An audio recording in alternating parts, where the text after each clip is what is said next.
Okay, hold on. Her Venmo.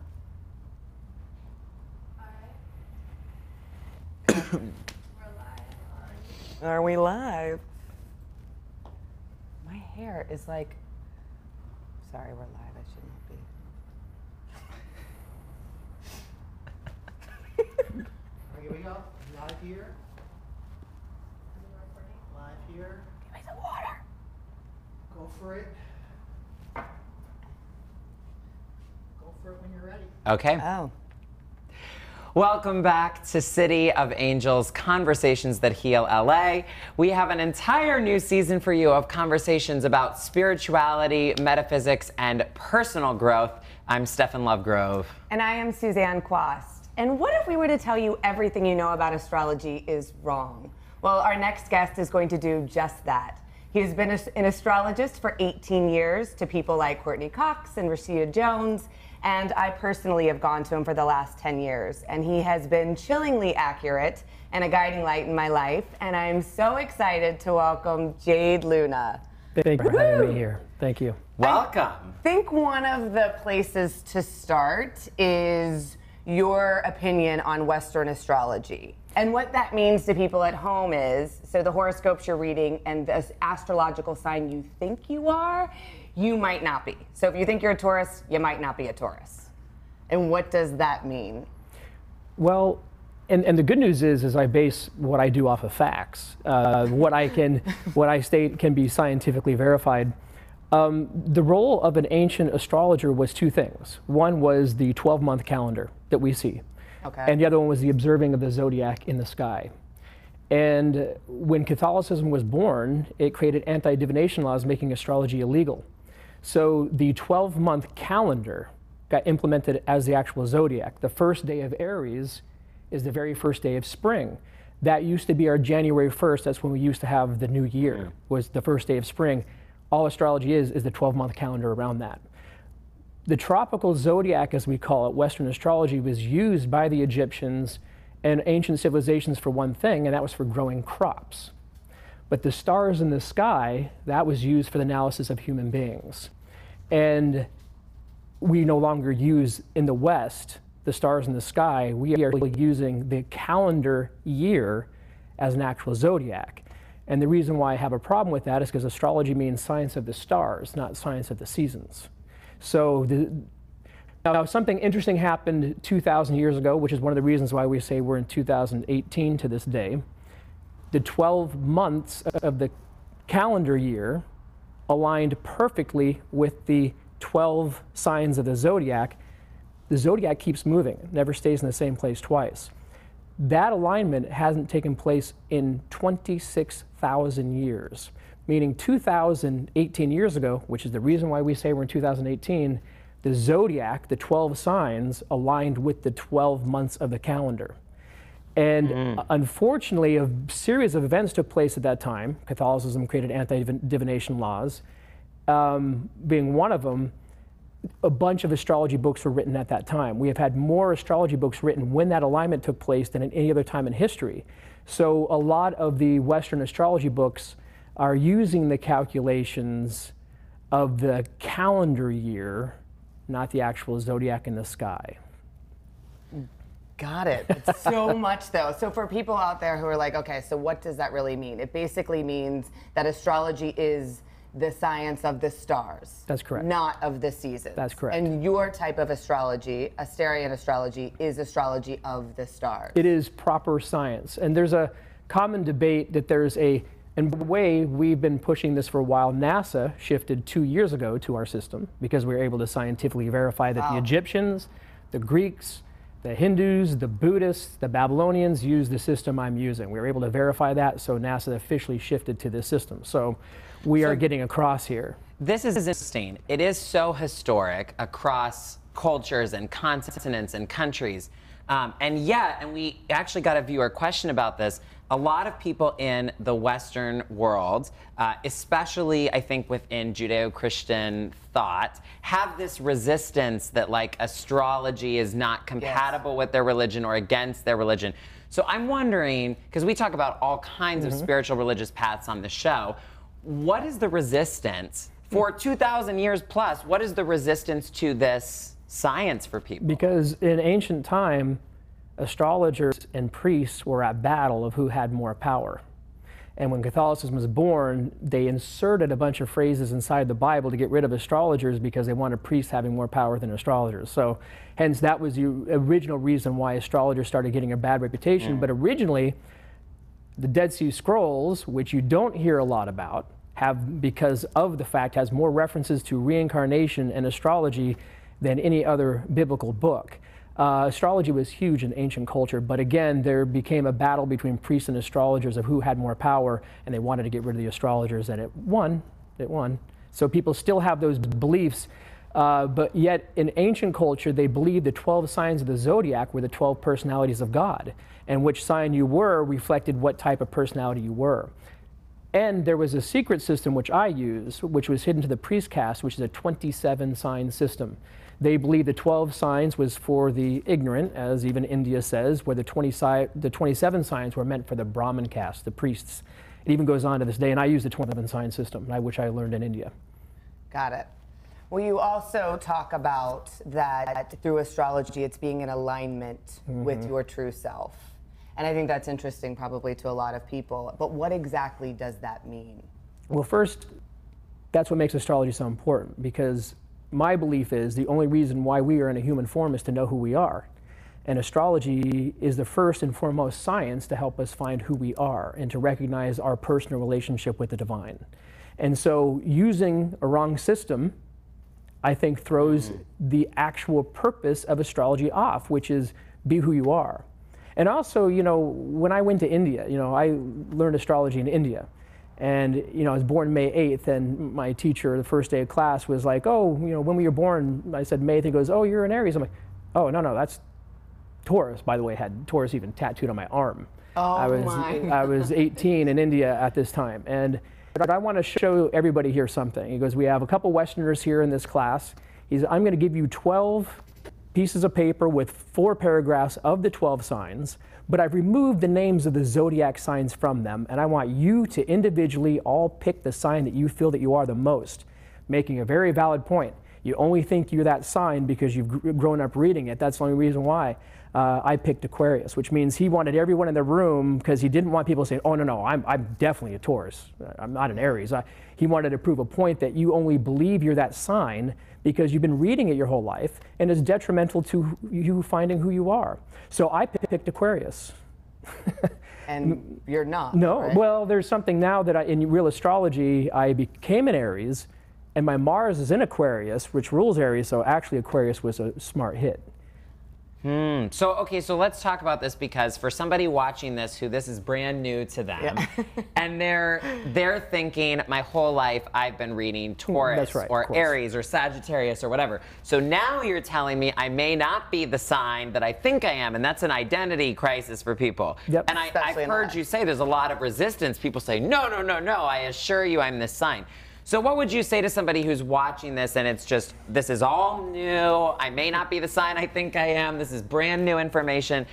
What would you say to them about there's stuff to explore here? Where would you point them? The good news is about that, I'm not a fan of the 12 signs anyways. Neither are the priests in India, neither were our ancient priests. They had their own system which they believed was the core of astrology, and I used that system. There are 27 signs.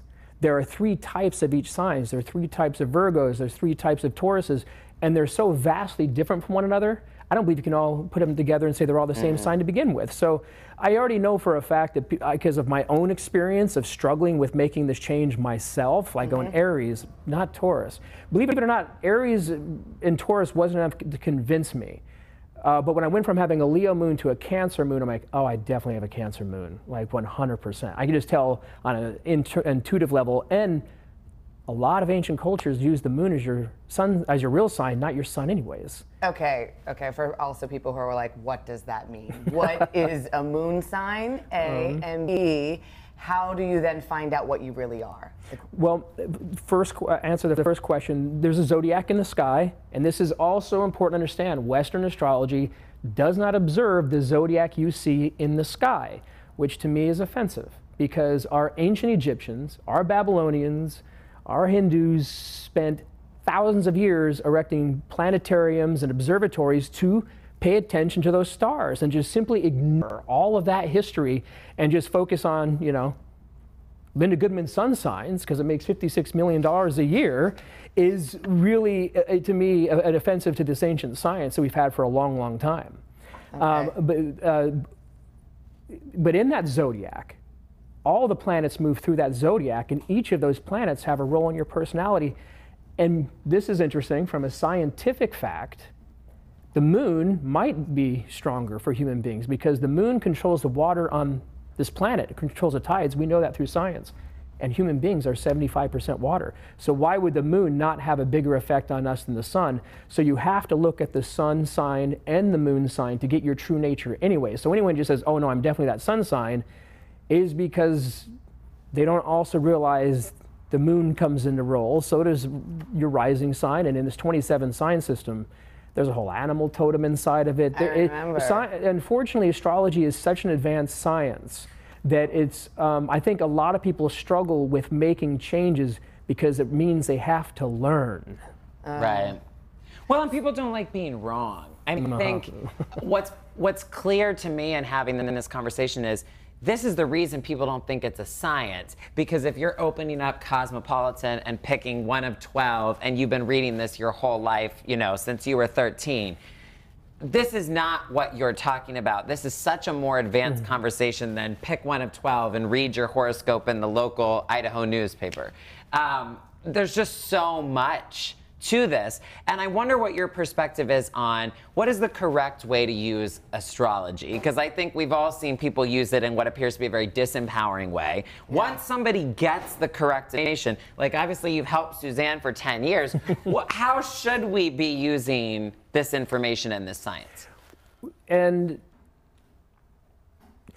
I prefer to use it for the purposes that I stated earlier. I think the only reason why we're in human form is to realize ourselves. And so I like to use astrology to help people realize who they are. It is predictive, but we are weather forecasters for people. Astrology is the destiny of energy, meaning, you know, there's years you're supposed to have bad years, there's years you're supposed to have good years. Astrology is destiny of energy, but you still have free will in how you respond to that energy. And how you respond ultimately to the energy of the universe determines whether you have a good or bad life, not astrology. Astrology, though, through fate, is going to will energy your way. But you have infinite free will in your response to that. But we do believe that the signs you're, especially with the 27, not the 12, we believe we can also determine somewhat of someone's response to certain energies. But still, there definitely is, you know, I prefer to keep astrology in the light of being just pure energy. There's some deeper stuff to it, which I was ready to say there, but I, you know, don't purposely always like to use that side. I like to keep it really simple and helping people realize their true inner essence. Got it. So it's not your destiny, it's the energy. And so you're predispositioned to certain types of emotions. Would that be accurate to say? Yes. And then that will help your response and how you deal with whatever is currently going on in your life. That's right. And so I don't feel incorrect. My guru in India would always say, a lot of life is choice. You get to choose whether you like Coke or Diet Pepsi. There's two things you can't choose: who you marry and when you die. Unchangeable. You can't. Yes, that's known in India, because. Wait. You can't choose who you marry and who you die, or how many times you get married. Okay, let's first, according to Indian mythology, because the theory of reincarnation, we eventually realize that we are the divine in ourselves, and we have karma with thousands and thousands of hundreds of thousands of people, and in order for you to keep evolving closer to yourself, you have to clear out a bunch of karma with specific people. So you are allotted in life to have to deal with certain people for a certain period of time, and that's just considered Indian law. I'm not saying it's the truth, I'm just saying that's Indian belief. You just mentioned karma, and one of the things you talk about is wiping out karma. Oh yeah. And can you explain to our viewers what that means, and how do we do it? Well, you know, wiping out karma really comes from just being who you are, you know, which is the goal of an astrologer, to help people be who they are. We have to look at our light side, and we have to look at our dark side. And that's one of my favorite parts. There's the sun and the moon right there. The sun is our consciousness, the moon is our subconsciousness. Don't you find that in the, like, personal growth world, there's a lot of people who don't want to look at the darkness, right? Yeah, right. We joke about people are all love and light, positive vibes only. Tell people why they need to look at their darkness and how do we begin that process? Because a lot of people don't want to go. First of all, I am what we call in spiritual tradition an agori. An agori is a type of, using the word, in the sense of humor, an agori is like the Hindu version of a witch. And we only focus on our shadow self because we believe the light in you is already one with the universe. The only thing is your shadow doesn't know that. So the more you realize your shadow self, the farther you advance. Now, but I have a totally different take on darkness than other people do. I believe darkness is the force in the universe that's helping you realize who you are. Using pop culture as an example, Harry Potter movie. We would, and I say we as an agori, it's a type of Hindu path, we would see Voldemort as being the true master of that whole thing because we believe darkness sees what you need in order to advance, and it will oppose you to become stronger in yourself. So Voldemort, as an example, saw that Harry Potter was great and said, if I oppose him, I can make him a master. So, and he did, so we believe darkness is a force that is out there helping you find who you are. Yet, there are forces in the universe, which I spiritualize that. There are forces in the universe that I believe oppose us to pull our shadow work up, which is what life is about, is to pull your shadow up so you can view the stuff that is sitting in your subconscious. And how you deal with the things that are sitting in your subconscious really determine the outcome of your life, whether you have a good or bad life. The universe's job is to pull up in you what you really are under the surface. And in Indian belief, it's not your light that reincarnates. Your light is one with the universe at all times. It's your shadow self that keeps reincarnating to eventually realize itself as the light. So I'm a believer that you don't have to focus on light, you only have to focus on your darkness because the light in you is already one with the universe. Your shadow doesn't know that. If you focus on the darkness, then could you also say that then the universe presents situations or people in your life and perhaps patterns in your life in order to clear that out? And you're going to keep facing the same issue, maybe with different people, masked in a different way, but it's essentially the same thing until you deal with it. Is that similar to what you're saying? Exactly that. We believe that someone will keep repeating something until it's acknowledged by your conscious mind. See, the moon in astrology is your subconscious mind, the part of you you can't see. But in India, they believe your moon is stronger because your subconscious mind, they believe, is still, in this age that we're in, more powerful than your conscious mind. An example of that would be, say, that someone has an addiction to smoking. Your conscious mind can say, I want to stop all day long, but your subconscious mind is going to keep grabbing that cigarette. So you have to look at what is the motivation behind grabbing that cigarette before you can let it go. So we believe, and I say I'm referring to a type of Hindu tradition called Nagori, which is a Hindu witch. And we believe that looking at the shadow is of utmost importance for self-realization. I feel like that's just good advice in life. Right. I believe looking at darkness is the smartest thing we can do. And I always make the joke, if someone's only talking about light, they're trying to sell you something. Because real spirituality is about embracing the full totality of who you are. And we can't be judgmental towards our shadow self. We have to fully accept that. That's how you evolve.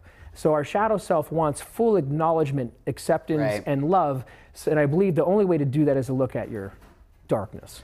I think this stuff with sun versus moon, solar versus lunar is so interesting because now I think it's proven in science and psychology and every field that studies the mind that our subconscious mind is running the show. But people don't want to hear that. Or they're scared of it. Right. So it's interesting that people would so embrace the sun part of it and not want to acknowledge how powerful this dimension of it really is. I'm curious, what is your conception of the divine now? Well, what I just said, that being an agori, I focus on the darker side of life. I worship the goddess Kali, or the Dark Mother. Her Greek name is Hecate. And I believe that force is the divine. Okay, when you say that, because there's people going to be like, he does what? I believe God is a woman, 100%. 100%. Okay, I can get down and with I that. believe that most everybody knows that. I even think men know that. They just don't want to admit it yet. Because you see two men, just as an example, in a bar. It's like, it's time for me to straighten up. It's time for me to get married. He knows intuitively that she's going to straighten him up. She knows that, or he knows that. And I believe that we intuitively know the female is the higher of the two. And I think that eventually we're going to come into that realization in our lifetime, if not a little bit after. What about the thought that you said that the God is woman? What about the thought that it's neither?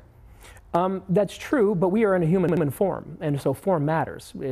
I believe in some sense, like I don't like formless talk, because why are we in a form then? Right. Why are we in a form then? I'm a real big advocate for form being higher than formless, because, you know, it's like, it's nice, let's just say a mother has a child. It's like, it's so nice having that form there. You know, that form activates that love in their heart. A spouse can do that. It's that form that introduces us to that love. Remove that object, that person, that energy, and love becomes more challenging. I had one person recently, I was giving a seminar, said, I don't believe you, formless is the highest. Again, formless is the reality. We eventually do end up formless light, but we get there through the form. And he was like, I don't believe you at all. And I said, do you have children? And he said, yeah. I'm like, I already won this one. I said, how about we just put your children in a box and ship them to another country, and you internalize it all. It's formless. It's better having them there, isn't it? It opens up your heart more, having the form matters. Well, and I think that's connected to the discussion about darkness, because to the people that say, well, we really are pure at the core, I actually agree. But we chose to come here and have a human experience with the shadow self and all this stuff triggered and opportunities for healing. So any good spiritual path has to honor that, or else why are we here having this human physical experience? We know it's ultimately reality, but we're having this experience. Right. So there's got to be meaning in it. I love this concept. I'm like, is this And that real? is the shadow self. We believe your light is the part of you that's already one, but our form is the shadow. The belief in Agora, which is pretty intense, is that we all get ruined in the end. We have to let this whole thing go. And your personality is a response to the knowledge and the knowing that you're already going to get ruined in this game. Which means you do not get out of this thing without ruination, whether it's through age, loss, separation. We all have to psychically endure that knowledge every day we wake up. And your personality, we even believe your physical appearance is based upon a response to that knowledge. So, and that is the shadow. And we believe there's a force out there that rules over that type of ruination.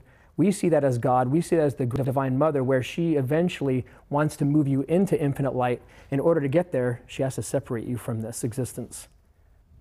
That is so interesting, because I feel like the more I study even the most out there of paths and ideas and wisdom traditions, you find that so many common themes are being said in so many different ways. Right. And a text that I love, A Course in Miracles, essentially says this hallucination of separation occurred, because we actually are one with everything that is, and one with the universe, and one with Source. But this hallucination occurred, and everything that has happened since birth, it teaches, is your response and mechanisms of trying to cope with this hallucination of separation. And it's so interesting. I know they're different concepts, but it's just... It's identical, though. That's identical. The only two things that exist in the universe are light and dark. One is all that creates union, and one that creates all of separation. Unfortunately, we only get to the light through separation. And how we endure separation is how we enter the light. That is power. I think like we might need to repeat that one more time. Let me see if I could even say that the same way. There's only two things in creation, light and dark. Light is all that creates unity in your life. Dark is all that creates separation. But through the separation, we end up getting the light. So go through. You have to go through. It's almost like embracing the more challenging aspects of life for a quicker way to get self-realization. And that is, I'm a full advocate that is reality. It's not even, it's my spiritual path, but I don't think it's a path. I think it's everybody's path. They just don't know it yet. Right. Well, and some people are afraid of that. So they do things to cope, or they do things to push it away, rather than like what you're saying is go knee deep, go head first, and get through it, and then you'll get through it quicker. I'm not opposed to someone going through the path of ruin, and we've had discussions like that before. I'm actually an advocate for it, because I believe the light comes out on the other side much quicker. It's like, don't resist that. Let's experience that, and then let's move on from that. Don't resist it. I am not an advocate for people stuffing things underneath the carpet where they can't see it at all. And it's like, if you look at Catholicism right now, it doesn't work. You have to expose everything inside of you and give it love and acceptance. Then it goes away. You can't just act like it's not there. You turn it into a monster then. So I believe that the path of self-realization is just looking at your shadow. Light, you can worry about it or not. You don't have to. Your shadow is what needs full acknowledgement, recognition, love. and acceptance. That's why I'm, oh, go ahead. No, I was just going to say that's why I'm not scared as a coach when it looks like somebody's life is falling apart and they're like, I don't want to deal with this. This is not why I hired you. Now this stuff is coming up and my boyfriend dumped me and this, that, and the other and everything's going wrong. But I've done this long enough to see, oh, it's about to get so good. Oh, this is the healing. Oh no, this is actually why you came to me. You didn't know, your soul knew. This is why you came to me. This is the work. Yep. Get comfortable with what makes you uncomfortable, and you can have peace in anything. Because it's easy to focus on light and say, oh my God, I'm having such an amazing day. But what about the hard stuff? If you can find peace in the hard stuff, then you can have peace all around. So I'm about embracing that hard stuff early. Let's get through that, find peace in it, then the rest of your life you can enjoy. Well, you talk about the hard stuff. So some of our viewers have reached out with some questions, so thank you guys. Jeff wants to know, what happens when you see something tragic in someone's chart, and how do you then handle that? And I also have a story that can go along in addition to what you said. It depends on the magnitude of what's coming. There are certain alignments that you know. There's an alignment, as an example, called the Mark of Medusa. And when you see it, it's as an astrologer, it's scary. It's when all planets are on the right or left side of the north nodes, and it's called Kalasarpa Yoga in India, and it generally indicates someone having a full reversal in their life, where they gain, and then something happens where they have it stripped from them. Wow.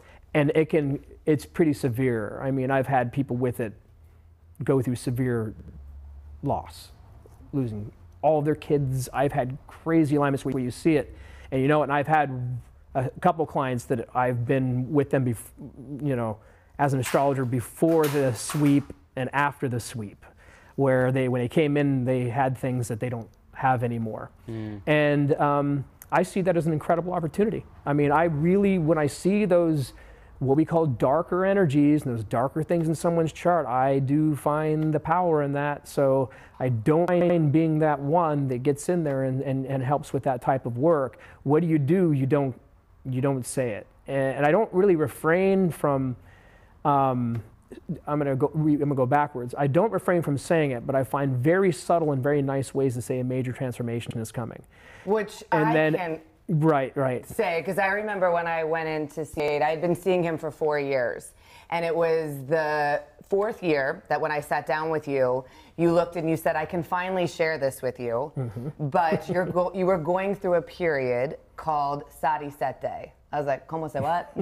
Sari what? And you said, if you look it up, you're going to be frightened by it. But what that means is 7 years of hell. Yeah. And he said, I can share this with you now because you're coming out of it and you only have a year left.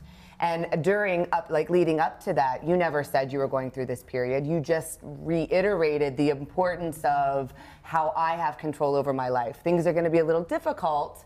It's like you gave me the tools without demoralizing me. Because you said, if I told you that wouldn't have served you.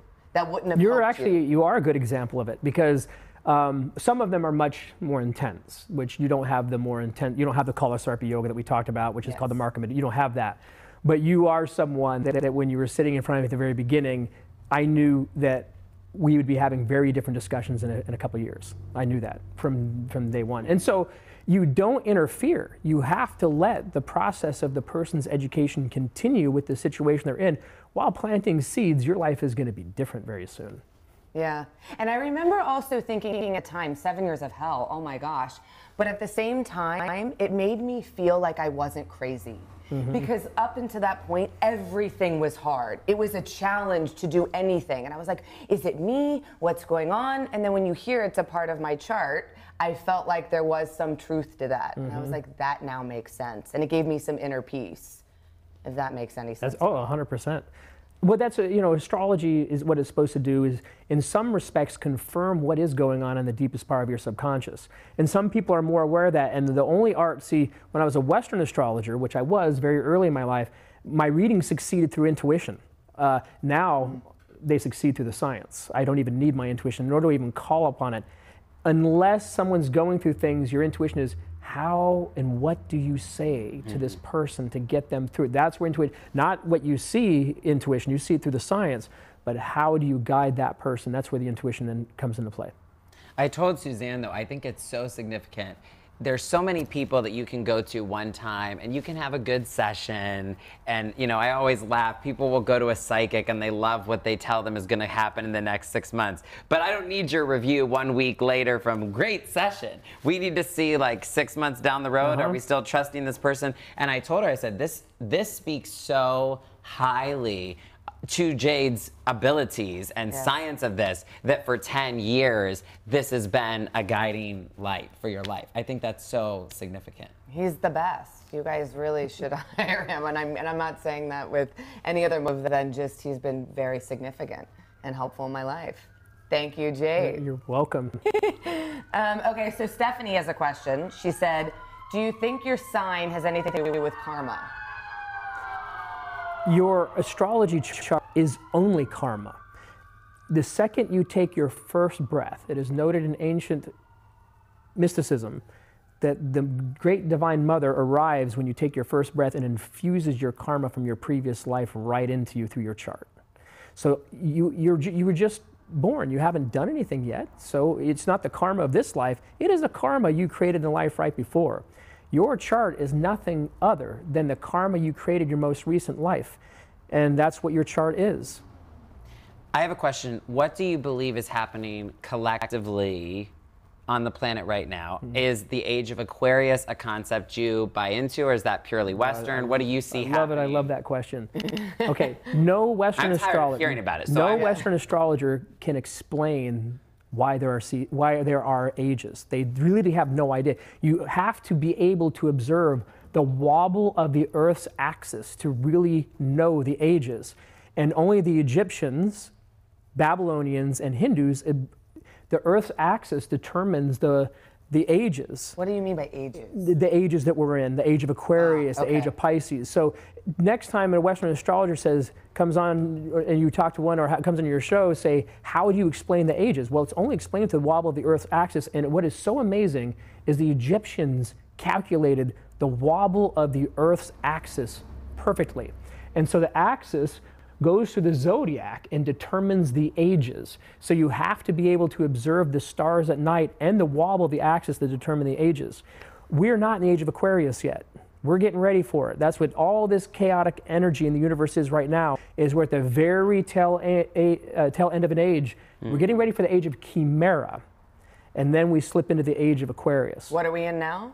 We're in the age of Pisces right now, but in the priest cast, we call it the age of Porcus. Then we're getting ready for the age of Chimera, and we're seeing a shift of an age right now. What should we be getting ready for? Oh. Do we want to know? Yes, Oh, yeah. Yes, we do. I want to know. I'm sure you guys... I was told each year is going to be consecutively more challenging. Like, for us individually? Yeah, for the age of Chimera starts in 2070.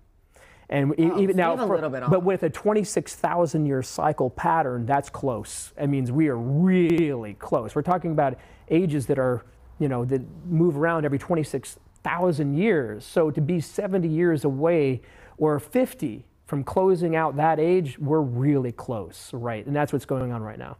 Everything right now on this planet is being used as a catalyst to pull up the darkest stuff so it can be seen, so we can clear it out, because the age that we're going into next is, right now, the age we're in is 75% dark, 25% light, and we're shifting to 75% light, 25% dark. The only way we can get there is if the subconscious mind of the universe is fully exposed. That's happening now, and I don't like it. I definitely do not like what's going on politically right now, and I am a Democrat, but I understand it. We have to look at this because it's there. And it takes ignorance to expose light on other ignorance, and that's exactly the way I see what's going on the planet. Ignorance is exposing other ignorance, and that is a necessary stage right now. But I could see this getting pretty intense. And where this can all go, there's a lot of different opinions. So what can we do personally to make this better for ourselves, as a collectively, as a people? Get comfortable with the things that make you uncomfortable. I feel like that's that is the mode for all peace, and the opportunity for that is higher right now than there ever has been, because there's a lot of things that make people uncomfortable right now. But the goal of life and the goal of peace is to know all of yourself and then eventually all of the universe. That's how you realize yourself. And so we have to see all these things to get rid of them. Okay. Well. And we've refused to see them for a long time. That's true. This is clearly already always been there, what's going on right now universally. It's just been Right. exposed through someone's incredible ignorance. Okay. Well, before we get to our round robin, where we ask you rapid fire questions. Speed round, round robin, Russian roulette, just throw out games, duck, duck, goose. Go ahead. That's true. Yes, rapid fire. I want to ask a question that Shahid had, and this is: can you tell if someone has been in multiple lives with you? Oh yeah. 100%. I mean, I can feel it. Oh, 100%. That is called comfort. When you end up with someone you've known for lifetimes, it's just pure comfort. You just feel like you've known that person for an incredibly long period of time. Is that what it is when you meet someone and you think, I feel like we've known each other? Is the most likely interpretation past life? Yes, that's my interpretation, especially with someone I've never met before, and that comfort's there. And it also can be compatible energies too. Like we're all talking right now with our physical bodies, but I pay attention to what I call the undercurrent of everything. The undercurrent matters. It's like the energy that's not being said. And in India, my guru in India would always like, pay attention to the undercurrent more than actually what you physically see, because that matters. But it could be, you could be sitting next to someone in a restaurant and go, I don't know why this person just makes me really uncomfortable. That is a incompatibility in the undercurrent of energy, and I pay attention to that no matter where I'm at and what situation I'm in. Words and the physical don't mean nearly as much to me as what that feeling of the undercurrent is, and that's all created through the subconscious. We're all reading each other and talking to each other in many different ways at all times. So when you say uncomfortable with somebody else's energy, that doesn't mean that somebody's bad or good. It just means that you two aren't compatible. It is predictive, though, of where that relationship would go. Right early on, I believe when I'm next to someone, if there is that uncomfort, I know that will reveal itself in time. And and when you ignore that and you proceed and you're like, maybe it's just a bad first impression, and you proceed, how many times have I learned the hard way? Yes. You should not have proceeded. Undercurrent, and astrology rules over the lunar is the undercurrent, the solar is what we're physically seeing in this world. So the moon rules over the undercurrent, the intuition, the subconscious mind, and there's all kinds of conversations that happen there without words ever being said. And my guru in India would always say, we had to be silent when we were there and only learn to deal with people's undercurrent. And you have very interesting relationships with people when you're only dealing with the undercurrent of who they are. I bet. So thought-provoking of a conversation. It's opened up so many questions, but we'll end with our speed round, or as it apparently is now called, our round robin. So, That does not make any sense. I know. A song on your playlist right now. Oh, wow. There are so many of them.